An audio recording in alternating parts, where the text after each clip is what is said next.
Welcome back to Missin Curfew. Updogg, we got him. I've liked this kid since I watched him play World Juniors. I fucked his name up probably for the first 6 months of this podcast. We struggle with it, although he's been one of Missin Curfew's all-time favorite. Yeah, the first time I seen him skate the World Juniors, like, this guy can snap it. Crispy rice. Good number on him too. And his dad's an absolute beauty. So Bowen Byram, Bo, thanks fella for joining Missin Curfew. Boys have been eager to have you on, so thank you.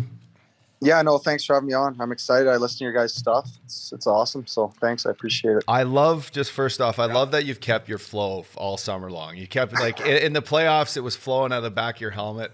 You're not missing one stride coming into training camp with that flow, are you? No, yeah. I'm not a short hair guy at all. If I ever do that, I don't know what I'm going to do. So I got to keep it long. Keep doing what you're doing. Let her flow. Are you going no bucket in warm up yet? Because if Landy hasn't given you the green light, tell him I said, Landy, Bo can go no bucket. Yeah, no, I haven't yet. I've been gun shy, but maybe sometime this year I'll take it off for a few. I guess I had the version or the vision, like, as a national leaguer, you weren't really a national leaguer until you got to take your helmet off, but he's got a fucking Stanley Cup. He's got a Stanley Cup ring. He's a national leaguer. He's a national leaguer. Totally. But Bo, real quick, I watched you play World Juniors, bro. I loved your game, the way you can skate, the way you can snap. And then there was this chirp that you came out with somebody in the WHL. Was this true? You're like, you're going to be working 9 to 5 and I'm going to be making 9.5. Is that accurate? Because that's an NHL chirp before you're even in the league. I don't remember it. But I was, I don't know. I had a pretty big head my first couple years in junior, so that might be true, but I'm not 100% sure. Hey, listen, that's a great chirp. That's a great fucking chirp. I chirped Getsy when I came back to junior after my pro stint of 8 games. They sent me back, and Getzlaff, first game I'm playing D, and I was so bad. Yeah. I'm on D on the power play. I'm fumbling pucks and everything. Getsy's like, "Fuck, you suck, Upshaw," and I'm just like, "You think I want to be here right now?" Yeah. I was just playing in fucking LA at the Staples Center last night. Like, you think I want to be here? Yeah, were you in Calgary or Kamloops? I was in Kamloops, but it was like the first game. I'm like, oh well, you can Getsy. Kamloops, great barn in Kamloops. Great barn in Kamloops, yeah. So, Bo, you got the fitness testing done. Me and Uppy were talking earlier in the podcast about, I was never a big fitness testing guy, as you can imagine, but did they take it easy on you boys after winning the Stanley Cup? Bo, in my opinion, there should be no fitness testing, but did they take it easy on you boys? Yeah. Usually our fitness testing isn't too bad to begin with, but it wasn't bad this year. We had a bike. They call it lactate or whatever test or something. It's basically just you go for as long as you can, and they pump it up, the resistance every 3 minutes. So that was tough. Other than that, it wasn't too bad. Just bench press, and then jumps and stuff like that. So it wasn't awful. I think we do have a couple skating tests though, on the ice, obviously. So those are a little tougher. Is it kind of nice, coming back from the summer, kind of getting the boys together, even if it's fuck boys, it's training camp again, but just that, the last send-off is at such a high, you get back to start fresh again. What's the feeling like with you boys? Yeah, it's a lot of fun. Well, you guys know what it's like. Coming back for training camps, kind of tough sometimes coming out of the summer, but to see all the guys and hang out with everybody and whatnot, it's been really good just to get back, get settled, and kind of get a routine going again. Sometimes, I don't know, myself during the summer anyways, I don't really know what I'm doing half the time. I don't feel like a hockey player. I got nothing else going on. So I'm I don't know what I'm doing. So it feels good to be back and getting fired up for sure. Bo, let's go back. We got to meet your dad. We were there for Game 4 in Denver. We'll get into your old man. He's an absolute beauty. But take me back to Game 5, because as an ex-player, we were so excited. I put so much money into you guys. I thought you were going to get it done in Game 5. But talk me through the feeling you guys had of I couldn't even imagine. I was nervous watching. Could you guys feel the pressure in Game 5 of holy shit, the cup's in the building kind of thing? Yeah, it was honestly a really weird day. I don't know. I feel like everyone says this, when you have your first chance to win it, your first game, it was just weird. And all of us talked about it afterwards. After we won in Game 6, we were all Game 5 was brutal. I just felt I don't know. I felt I wasn't there. I wasn't in the moment. I was thinking about winning it, the party afterwards, what the city would be like. Yeah. It's hard to win at home. And then, yeah, I mean, we didn't really have the start we wanted, and I feel we just kind of coasted through the game. And we still had a chance to win. So it was a good game, and Tampa's a really good team. We knew that going into it. So Yeah, it's just weird. I mean, like everyone says, you think about it from when you're a little kid, and now you got a chance. You're almost just like gun shy, you know? No, you could feel the nervous energy in the building. It wasn't just the players. No, it was everyone. The fans. Yeah. Put me in there. Like everyone was just like, "Fuck, we need this. Come on, boys." So it was an incredible atmosphere though, and I can only imagine like the message within the group of like, "Hey guys, our families are here. Let's just try to focus on this game." And you got to realize you're playing the defending champs, right? And these guys know how to play do or die hockey. For sure. Vasilevsky that game basically smothered everything. He was kicking. Yeah. So then bring us. He cost me about $15K. That fucker. So talking to the Blues, my old team who won the year I left, they lost Game 6 at home to Boston, and they had to jump on the plane and go back to Boston for Game 7. They said the feeling on that plane was like, we got this. Like they had no question in mind. Like this next game is ours, no matter what. It's on the road. Did you guys like jumping on that plane to go back to Tampa? It's not a short flight. To play in the biggest game of your life. What was that feeling on the plane, kind of getting there and saying like, all right, guys, now there's no pressure. We're not at home. Like, what was that sort of feeling like? Yeah. Well, I think, I don't know how many times we lost 3 games in a row all year, but not very many. So we had a lot of confidence. I mean, we were still happy with where we were sitting. I mean, we have 2 chances to win the Stanley Cup. Like we're still good. So we were confident. I feel like we had a players only meeting the night before the game at the hotel, and Andrew Cogliano, who's an unbelievable guy, unbelievable teammate, stood up and basically just like, I don't know, like poured his heart out to all of us. And I feel like honestly, after that meeting, we all walked out of there being like, we're winning the cup tomorrow. Like there wasn't a doubt in anyone's mind. And it's just funny because Cogs is such a beauty, but he stood up there and he was like a professor talking to a class, and he was just dialed in. It looks like had his glasses on. It sounded like he was rehearsing it before. So it was a cool moment. And like I said, after that, there wasn't a doubt in any of our minds that we all knew we were going to win that night. So it was pretty cool. Yeah, it was amazing. So you boys rip it up in Tampa. You fly back to Denver, Bo. Talk me through the next like 3 or 4 days. Like, is it everything what you can remember anyway? You can remember, like, we don't need to get into all that, but is it like everything you expected? Like, I mean, my rookie year, I ended up getting traded, and the Ducks went on to win the Stanley Cup. So I saw Getzey and Penner and Pears and the young guys. But as a young guy, like, did it go like this, or just how that whole experience, the 3 or 4 days after it, into the parade? Yeah, it was unreal. I forget where we were. We were at some bar the first night when we got back, and it was awesome. Like friends, family, everybody. And that was a great night. I don't know what time we got back at, but it honestly just kind of all rolls into one after that. Bunch of different bars, bunch of different places. But the day of the parade was unbelievable. I mean, I didn't realize how many people were going to show up. Like I was kind of like, geez, like, I don't know, like we have great fans, but like how many do we have? Yeah, like exactly. we fill the building. Do we have 100,000? Like, I don't know. And then that was crazy. Like coming out of ball and turning onto, I don't know, whatever that street is downtown. And it was just people everywhere, like hanging out of buildings, hanging out of windows.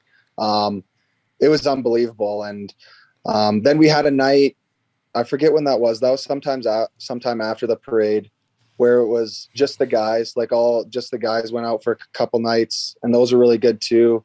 But out of all the partying, the best night was like in the dressing room right after we won. Yeah, I bet. Because it was just all the guys, trainers, staff, whatever, owners. And that was like unbelievable. Like I see pictures of it and I could cry. Like it was easily the best night of my life. Lifting the cup is unbelievable, but when you get into the dressing room with all those dudes, it's just like, I don't know, like it's crazy. It's a lot of fun. Is it heavier than you thought? Like you're just gassed after 4 rounds of playing hockey? Or are you kind of like, fuck?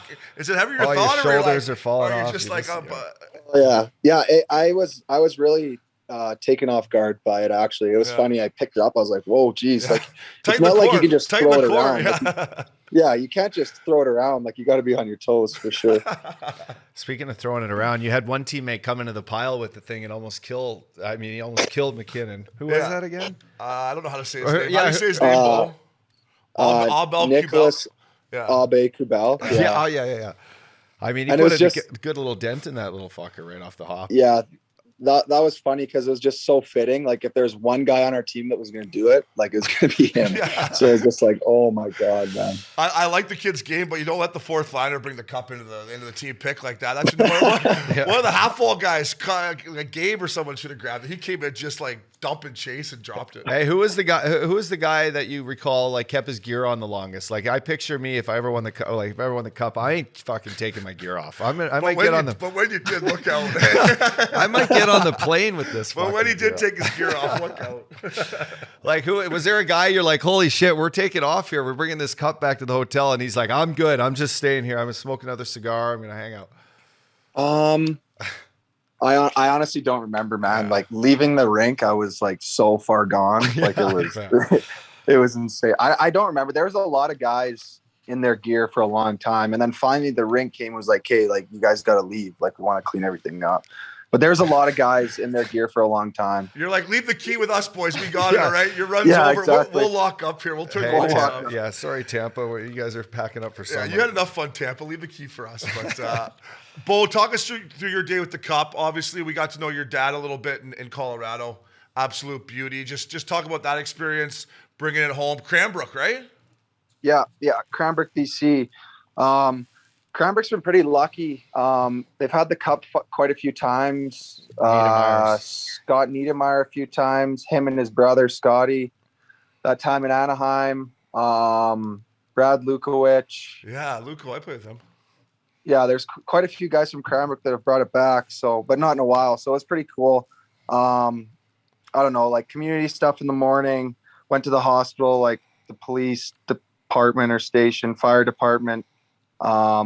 Obviously like small town, you know, people like my dad's buddies with guys in all those places. My mom works at the hospital. So that was really cool. And then, went to a bar restaurant that probably my favorite place to eat in Cranbrook. I mean, there's not many to choose from. So, that was good. Hung out there with family and friends and then went back to my parents' house and, I don't know, there's a bunch of people that showed up. I don't know, probably like 500 or 600 people. It was a lot of fun, but there's a lot of people and a lot of, a lot of people to talk to. So it felt a little overwhelming, but it was a lot of fun. And, I don't know. I mean, hopefully I get to do that more than once, but, if that's the only time, I'm satisfied with it. Yeah, I think you clipped off all the things you needed to do with the cup, like in your hometown, and bring it all the places for the kids and everything. Next time it's for you and your boys. You're probably like, all right, well, I only get 12 hours with this thing. Let's see what I can do that I have. You know who said that was Patty Maroon, and I always thought if I was lucky enough to win one,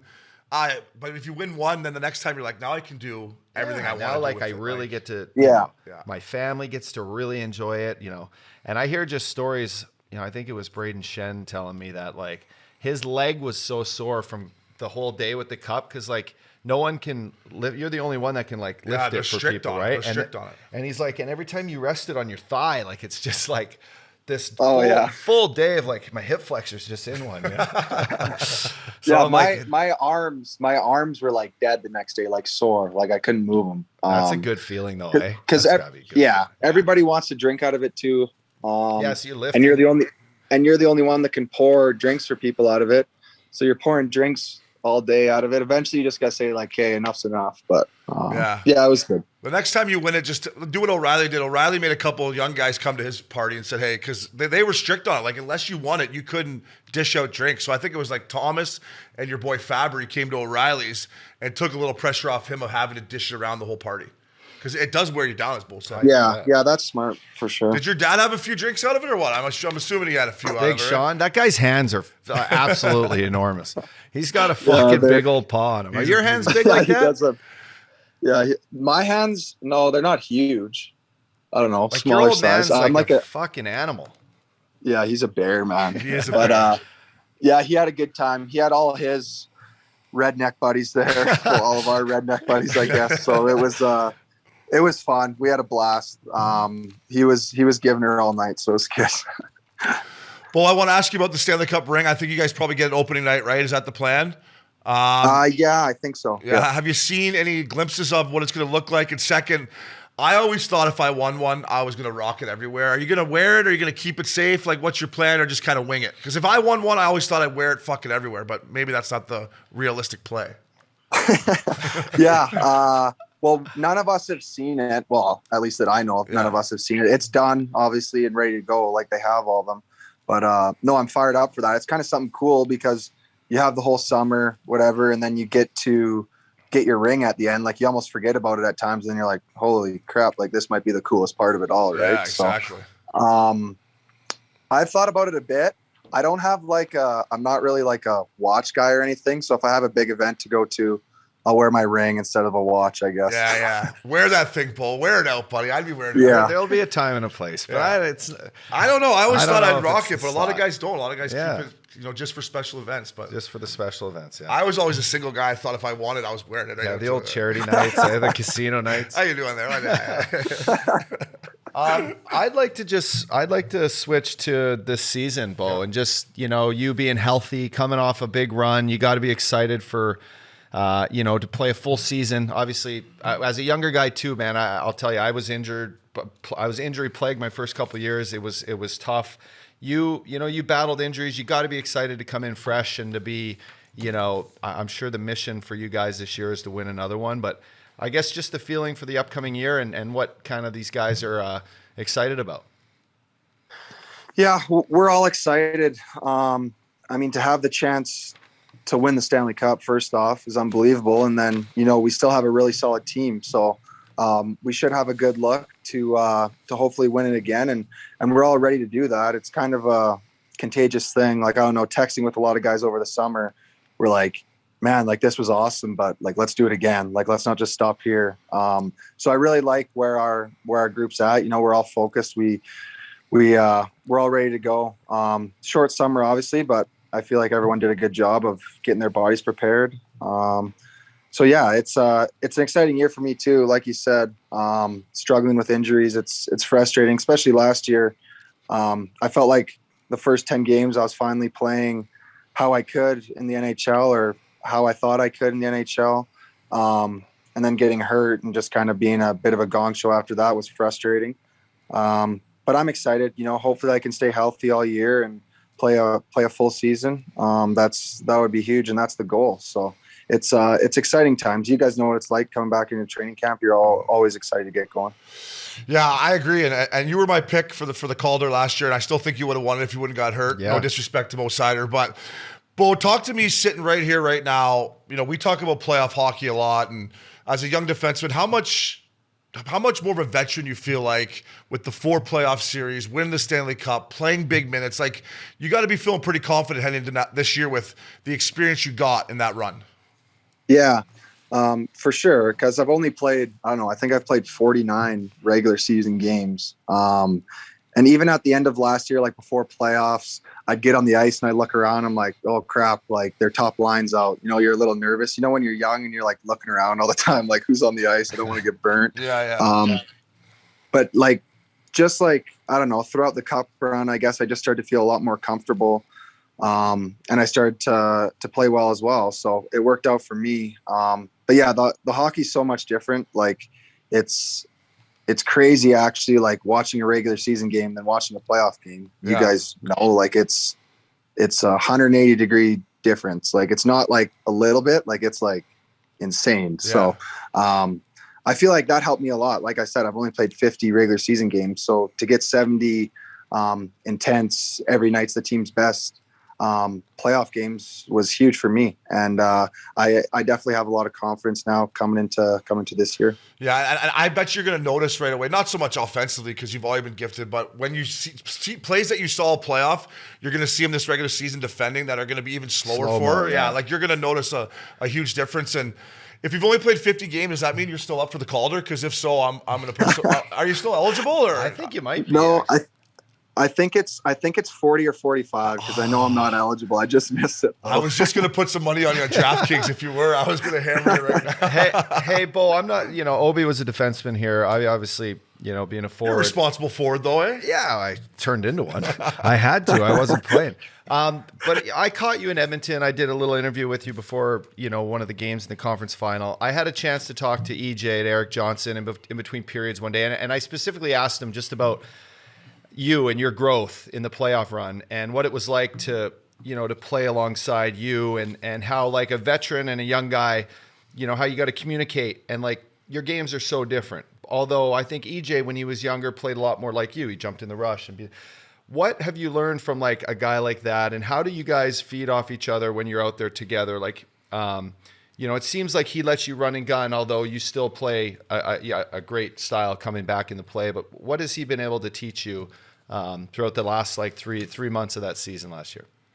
Yeah, I'm very lucky to have EJ. He's such a great dude. Definitely takes care of me, and that just carries through on the ice. We're always talking on the bench about like, oh, here, there, whatever, blah, blah. But I feel like the biggest thing is he says to me or whatever is you're going to make mistakes. Like watch the highlights last night. Like the best players in the world make mistakes. So don't feel bad if you turn a puck over or miss your check and they score. Like that's how hockey works. That's how teams win. You're not going to be perfect every single game. And that really stuck with me just because, as a young guy, you don't want to be the reason the team loses or the reason they go up 2-1 with 10 minutes left in the third. But it's just, I think it really comes down to just being comfortable on the ice. If you're not comfortable, you're not going to play as well as you can. And that's something he also talked to me about is he said he felt the same way, his first few years in the NHL, he never really felt comfortable and never like he could really play how he could have. So he's like, just play, man. Like, don't worry about mistakes or anything. They're going to happen. It's not a big deal. Like it happens every game. So, like I said, EJ's a beauty. He's been awesome to me, and he's a great teammate for our entire team. He's a leader on our team, and he's still got a lot of juice left, so it's fun to play with him. He does got some jump left, old EJ. I got to ask you about my boy Landeskog. Landy was your age, Bo, when I played with him in Denver, and I knew something special about him as a player and a person. But how's Landy doing? How was his summer? Is he back ready to rock? How's his tan? Did he get a little sun in Sweden, or is he just pale? That's funny you say that, because the first thing I said to him when I seen him was, wow, man, you look dark. Like you're tan, you look good. So that's funny. But Landy's the best. He's an awesome guy, an awesome player, obviously. I think he really like makes that line of him, Nate, and Mikko tick. He just plays hard, goes to the net. So like you guys know, Landy's the best. He's an awesome dude. He's kind of a calming presence in the dressing room. So yeah, we're so lucky. I mean, especially with Nate signing long term, we have Nate, Landy, and Mikko locked up for a long time. So we should always be competitive. Nate, did Nate have a nice smile on his face this morning? Nate's got to be feeling pretty good. I just text him, what a league, fella. Congrats, what a league. That's all I texted him. He said, thanks, man. I mean, 12.6 bananas a year, Bo. Whoa. I know. It's funny because right when he signed, we knew like in the morning, because we had the golf tournament that day, they announced it.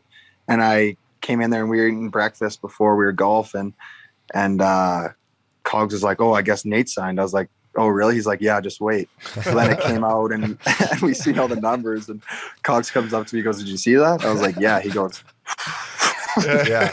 Like it's insane. Obviously, he deserves it. Yeah, He's for sure. One of, if not the best player in the NHL.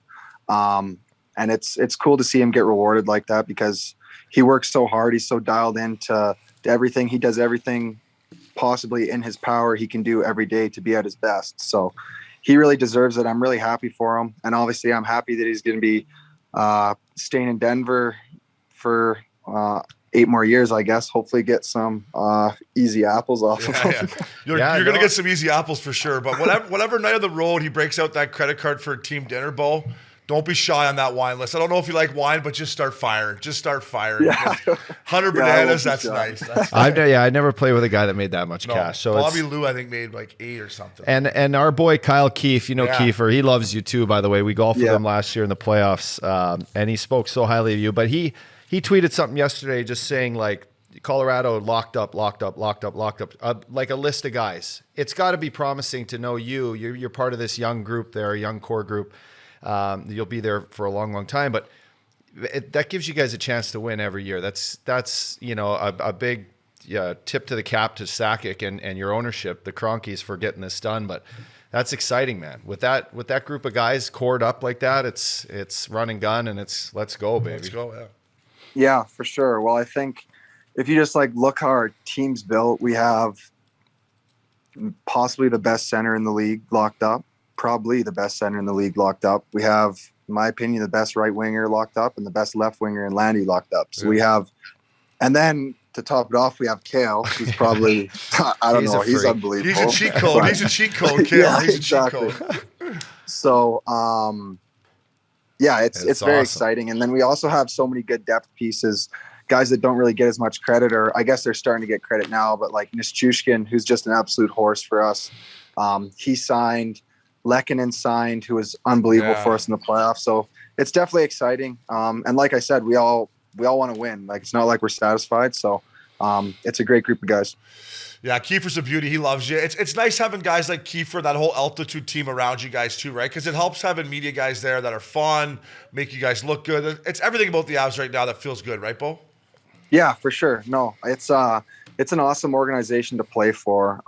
It's not like you're getting razzed all the time. Like, everyone's easygoing and they understand. And like, mostly everybody in the organization has played hockey before, so they get it.